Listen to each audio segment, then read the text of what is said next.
A tear-shaped island.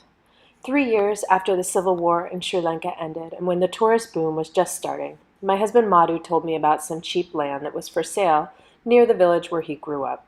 On the map, it's in the southeast, near Yala. $10,000, lakefront, 2 acres. I asked him what was the catch. Madhu explained that we wouldn't actually have the proper title to the land right away. But if we planted coconut trees and built a room with water and electricity, in time we would get the proper title from the government. Here's a photo of the land, covered in thorns and dried up water buffalo turds. I was absolutely not sold. The amazing thing was, I'd done this exact same thing before. Same idea, same mystifying land ownership laws, construction of a one-room shack to prove ownership. This shack still sits on our beachland in Sri Lanka, unloved and unused because not having a kitchen is really tough after a night or two. So I told Madhu, if we're going to do this, we're going to have to build a nicer shack, a fancy shack like this one. We found a local village architect to make a plan. It cost $35. A few trips to the internet shop later, nobody had smartphones, we had ourselves a house plan. It was printed on what looked like construction paper, but we were on our way.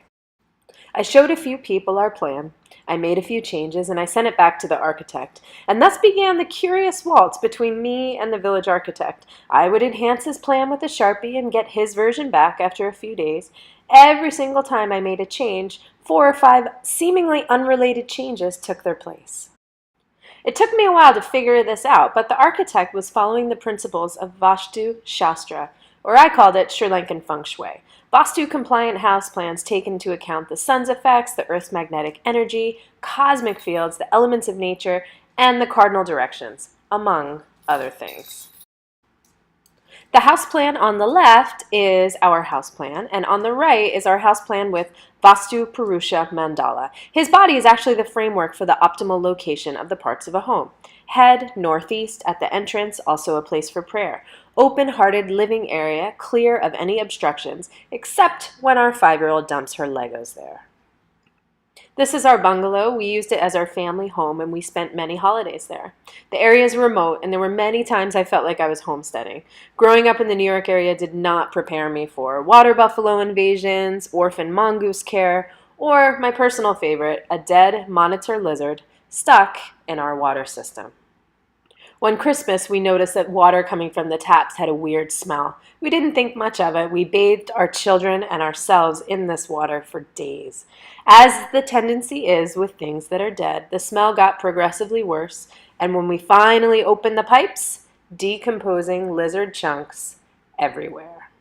You can see a monitor lizard at the top. They're not small. We also had Penelope the sink frog, who is quite small and cute. There have been random birds of prey in the kitchen and baby chipmunks in the AC. On the left is Lucia with Happy Dog, who disappeared in between our visits to Sri Lanka, and she took our hearts with her when she left. I didn't mention the snakes. This part of Sri Lanka is cobra territory. Cobras have religious significance in Sri Lanka because it's believed that the cobra protected Lord Buddha from the elements after he attained enlightenment. They're naturally shy snakes, and they're not too difficult to catch, relatively speaking. This video is of Madhu and his friends catching one. Yeah. Maya, careful, baby. It's a cobra.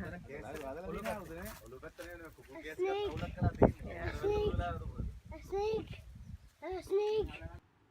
Over the next 5 years, we added another villa and a pool. We listed it on Airbnb, and our first paying guests came to Wild Lotus in July 2018. We had bookings a year in advance, and we employed a chef, 2 cleaners, and a manager. Until recently, we hosted people from all over the world. Last Easter Sunday, the peace and prosperity that Sri Lanka enjoyed for the last decade was shattered. 253 innocent people murdered. This is a photo of one of the funerals. First the Civil War, and then the tsunami, and now this. Haven't the people of this tear-shaped island suffered enough? Terrorists are experts at exploiting our fears. We're more scared of risks that are spectacular, human-made, and highly publicized with vivid imagery, even when that risk is very unlikely. Are you more nervous when you sit down in an airplane that's taking off, or when you get behind the wheel of your car?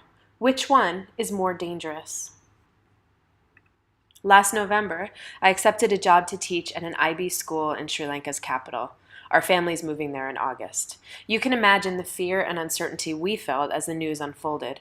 What's the response going to be? Will we be safe? We were worried about the future of Wild Lotus, but more importantly, the ripple effect of the attacks on the people who aren't as fortunate as us.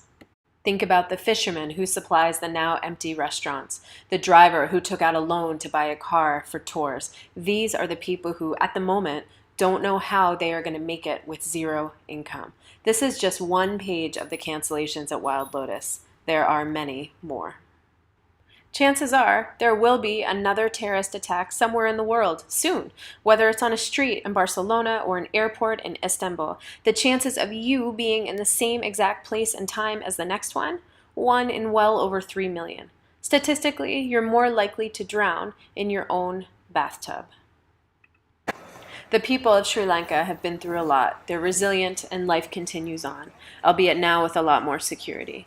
There are those who would argue that it's the safest place in the world at the moment. Trains are running, shops are open, and people are out living their lives, but the tourists haven't fully returned yet. So, what can you do? You can come.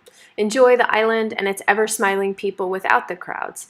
Eat the food from the local restaurants, buy the souvenirs, drink the coconuts from a beachside cellar.